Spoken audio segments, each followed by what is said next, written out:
13 tornados arrasaron Turquía. En Polonia se desató un incendio de gran magnitud. En Japón, mayo se dividió entre verano e invierno. Y en Indonesia, un volcán se convirtió en una trampa mortal para los turistas.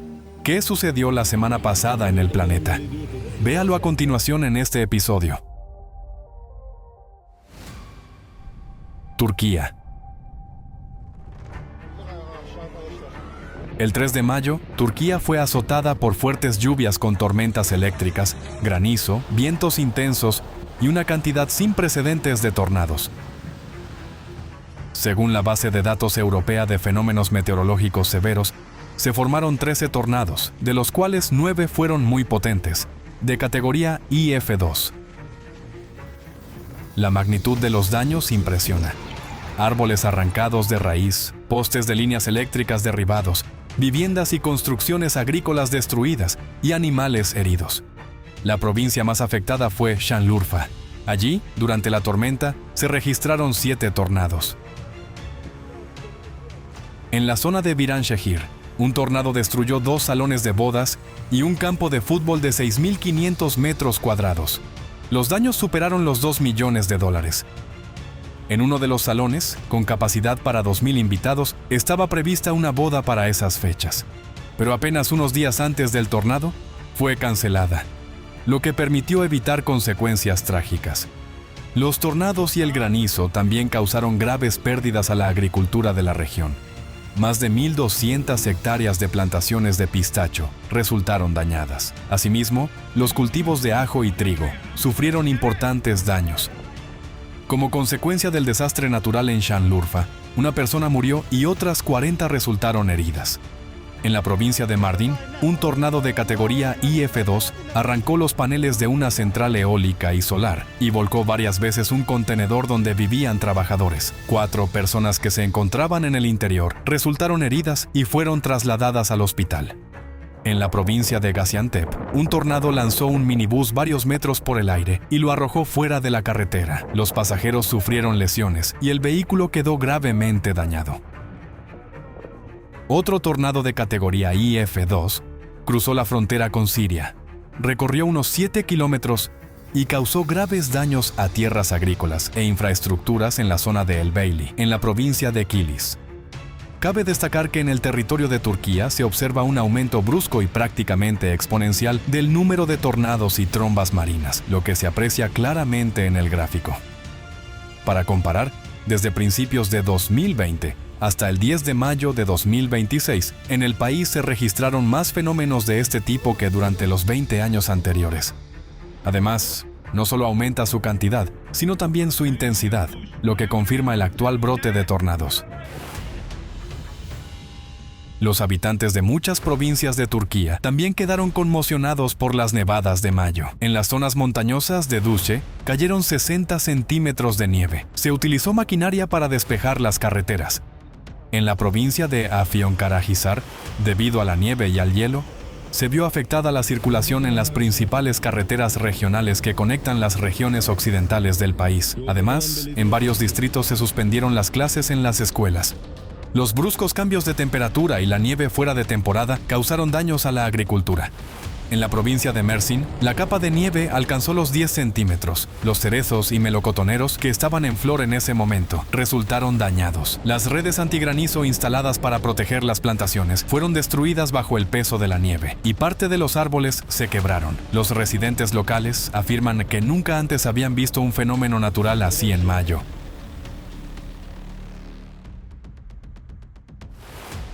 Polonia. El 5 de mayo se desató un incendio forestal en el voivodato de Lublin que afectó el territorio de la Puszcza Solska, uno de los mayores macizos forestales de Polonia, conocido por sus centenarios bosques de pinos, turberas y hábitats de especies raras de aves y animales. En apenas unas horas, las llamas se propagaron rápidamente y arrasaron más de 500 hectáreas de bosque. La rápida expansión del incendio fue favorecida por la extrema sequedad del suelo forestal, el fuerte viento racheado y las altas temperaturas del aire.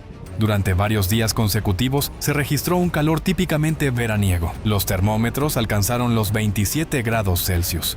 La situación era especialmente peligrosa debido a la densidad de los bosques de pinos. El fuego pasaba rápidamente del suelo forestal a las copas de los árboles, provocando incendios de copas que se propagaban a enorme velocidad. Para combatir el fuego se movilizaron recursos de casi todo el país. En la operación participaron más de 800 bomberos, más de 200 unidades de maquinaria, drones con cámaras térmicas y aviación. Las labores de extinción se vieron dificultadas por el terreno pantanoso de difícil acceso, la limitada cantidad de caminos forestales y el intenso humo. Durante la extinción del incendio, ocurrió una tragedia. Un avión de bomberos se estrelló. Su piloto murió. Según los especialistas, incendios forestales de tal magnitud antes se asociaban principalmente con España, Grecia, Portugal y otros países del sur de Europa. Pero ahora, este tipo de fenómenos ocurre cada vez con más frecuencia también en Polonia.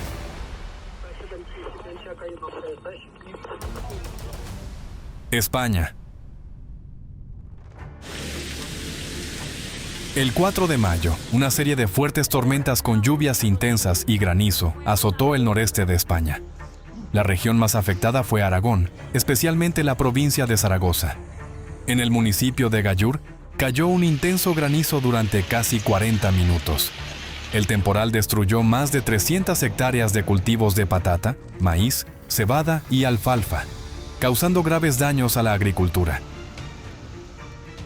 El 5 de mayo, en la región de Cantabria, la autopista A67 quedó cubierta por granizo de varios centímetros de diámetro. El asfalto se volvió extremadamente resbaladizo, lo que provocó un accidente múltiple con 16 vehículos implicados. Pero la situación más peligrosa se produjo el 7 de mayo en el sureste del país. Las tormentas mediterráneas dejaron el equivalente a un mes de precipitaciones en apenas unas horas. En el municipio de Los Alcázares, en la región de Murcia, cayeron hasta 140 milímetros de lluvia. Las calles se transformaron en corrientes turbulentas y quedaron inundados estacionamientos, túneles y plantas bajas de edificios. En varios municipios de la zona del Mar Menor se suspendieron temporalmente las clases y en una de las escuelas fue necesario evacuar a los alumnos. Japón. El 4 de mayo, Japón vivió un contraste climático fuera de temporada. Esto ocurrió en plena Semana Dorada, uno de los principales períodos de viajes y descanso en el país. En el centro de Tokio se registraron 28,4 grados Celsius, mientras que en los suburbios de la capital los termómetros superaron los 30 grados Celsius. Cabe destacar que estas temperaturas son más propias de finales de junio o mediados de julio que de comienzos de mayo. En el norte del país, el panorama era casi invernal. En algunas zonas la temperatura descendió hasta los 4 grados Celsius y comenzó a nevar. Las ráfagas de viento superaron los 25 metros por segundo. En la ciudad de Shiroishi, prefectura de Miyagi, se registró una ráfaga de 30,3 metros por segundo. El viento provocó importantes consecuencias. En la prefectura de Wakayama, un árbol cayó sobre una vivienda. En la región de Kanto, la circulación por la autopista Tokyo Bay Aqua Line fue cerrada durante 15 horas. En el aeropuerto de Narita, prefectura de Chiba, un avión que intentaba aterrizar era sacudido por el viento y durante mucho tiempo no pudo tomar tierra. Y en Kanagawa, un panel metálico arrancado por el viento cayó sobre las vías del tren, por lo que el tráfico ferroviario fue suspendido temporalmente. Las nevadas más intensas se registraron en el norte de la isla de Hokkaido. En la localidad de Takinoue cayeron 11 centímetros de nieve en un solo día. Algo así no ocurría allí en mayo desde hacía 30 años. En la ciudad de Wakanai, los testigos describían el clima como casi invernal. Caía aguanieve y soplaba un fuerte viento lateral que hacía difícil incluso sostener un paraguas. Estados Unidos.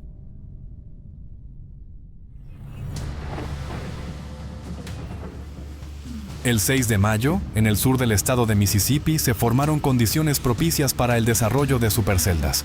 El aire cálido y húmedo procedente del Golfo de México chocó con fuertes vientos en altura, lo que provocó la formación de varios tornados potentes. Los impactos más severos del temporal se registraron en los condados de Lamar, Lincoln y Franklin. La situación más grave se produjo en la zona de las ciudades de Brookhaven y Bogue Chitto. Allí, el Servicio Meteorológico Nacional de Estados Unidos emitió una alerta del nivel más alto, utilizada cuando existe amenaza de daños catastróficos y víctimas humanas. Según los testigos, muchos tornados eran prácticamente invisibles debido a la densa cortina de lluvia. Estos vórtices se consideran especialmente peligrosos, ya que suelen detectarse demasiado tarde. Uno de los tornados, según datos de radar, elevó escombros a más de 8 kilómetros de altura, lo que es comparable con la altitud del Everest. Esto indica la colosal potencia del vórtice y la fuerza de su corriente ascendente. Fenómenos de este tipo son relativamente raros y provocan graves destrucciones. En las zonas afectadas resultaron dañadas más de 400 viviendas. Al menos 17 personas resultaron heridas. Los habitantes recordaban cómo se refugiaban en los baños y debajo de los muebles, tratando de proteger a los niños mientras el viento arrancaba los techos y destruía las paredes de sus casas. Los tornados destruyeron por completo casi todas las casas móviles en los parques de caravanas. Las operaciones de rescate continuaron durante toda la noche. Los servicios de emergencia inspeccionaban los edificios destruidos, ayudaban a los heridos y despejaban los escombros de las carreteras. A pesar de la magnitud de los daños, afortunadamente no hubo víctimas mortales.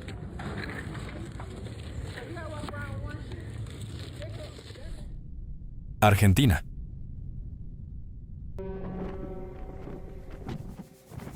Del 7 al 9 de mayo, un potente ciclón extratropical, provocado por un proceso de ciclogénesis, azotó la parte central de Argentina y su costa atlántica.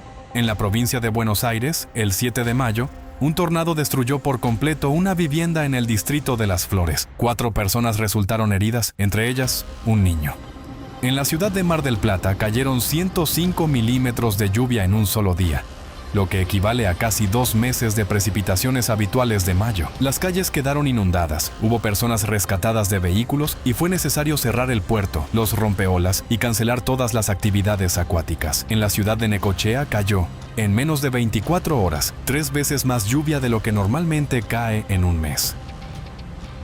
Las ráfagas de viento alcanzaron los 90 kilómetros por hora y las olas frente a la costa llegaron a los 7 metros de altura. En la noche del 8 de mayo, en la ciudad de Monte Hermoso, la marejada ciclónica rompió el dique costero y las olas arrasaron una estación de rescate. El agua avanzó 2 manzanas dentro de la ciudad y la mayor parte de los habitantes quedó sin electricidad. En la localidad de Villa del Mar, la marea alcanzó casi 6 metros, inundando las viviendas de los residentes. Las personas fueron evacuadas con la participación de las fuerzas navales y los bomberos. La tormenta resultó peligrosa no solo para la costa, sino también para la navegación marítima. Más de 170 embarcaciones extranjeras buscaron refugio frente a las costas de Argentina debido a la amenaza de olas de 12 metros y vientos de hasta 140 kilómetros por hora. En mar abierto, una tormenta así podría haber provocado naufragios masivos. A los barcos se les permitió permanecer en la zona económica exclusiva bajo el control de la prefectura naval, hasta que mejoraran las condiciones meteorológicas. Indonesia. En la mañana del 8 de mayo se produjo una erupción del volcán Dukono en la isla de Halmahera, en la provincia indonesia de Molucas septentrionales. Desde el cráter, acompañado de un sonido explosivo, se elevó una densa columna de ceniza de unos 10 kilómetros de altura. Los residentes locales no resultaron afectados, ya que no hay asentamientos cerca. Dukono es uno de los volcanes más activos de Indonesia y desde 2008 tiene asignado el nivel 2 de peligro sobre un total de 4.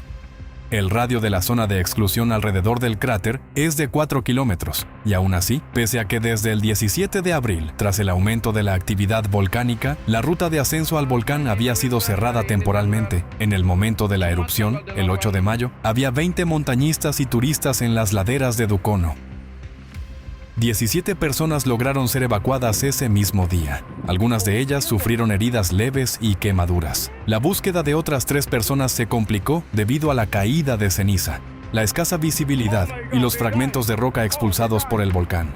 Debido a la amenaza de nuevas erupciones, los equipos de rescate tuvieron que interrumpir temporalmente las labores y retirarse a zonas seguras. Más tarde, se incorporaron drones a la operación, incluidos algunos con cámaras térmicas. Al día siguiente, los rescatistas encontraron a los 3 desaparecidos sin signos vitales. Sus cuerpos estaban sepultados bajo una gruesa capa de material volcánico y fragmentos de roca, lo que complicó enormemente la evacuación. Tras la tragedia, las autoridades comenzaron a investigar quién permitió el ascenso por una ruta cerrada y si hubo negligencia por parte de los organizadores o guías. Las advertencias existían, la ruta estaba cerrada. La zona de peligro estaba señalizada, pero el grupo de turistas igualmente decidió acercarse al cráter y se encontraba allí en el momento de la potente erupción. Las autoridades suponen que parte de las personas pudo haber ascendido al volcán para grabar contenido. Un representante de la Asociación Indonesia de Especialistas en Desastres señaló que este tipo de videos va formando gradualmente una percepción distorsionada del riesgo. La gente tiende a subestimar el riesgo no porque el volcán sea realmente seguro, sino porque lo que normalmente ve son únicamente ascensos y descensos exitosos acompañados de publicaciones espectaculares. Mientras que las amenazas potenciales permanecen ocultas, el peligro real sigue presente y puede manifestarse en cualquier momento en forma de expulsión de materiales volcánicos incandescentes, densas caídas de ceniza, gases o una repentina erupción explosiva. La tragedia en el volcán Dukono demostró precisamente eso. Ningún video, por impresionante que sea, vale la vida de una persona. Las personas que se encontraron cara a cara con la muerte durante un desastre natural compartieron después que precisamente en esos momentos comprendieron con especial claridad lo efímero y transitorio de todo lo material. Y lo único que recordaban al borde de la muerte era el valor de su propia vida. Todo lo demás deja de importar. Todo pasa a un segundo plano, porque cuando se pierde la vida, se pierde todo.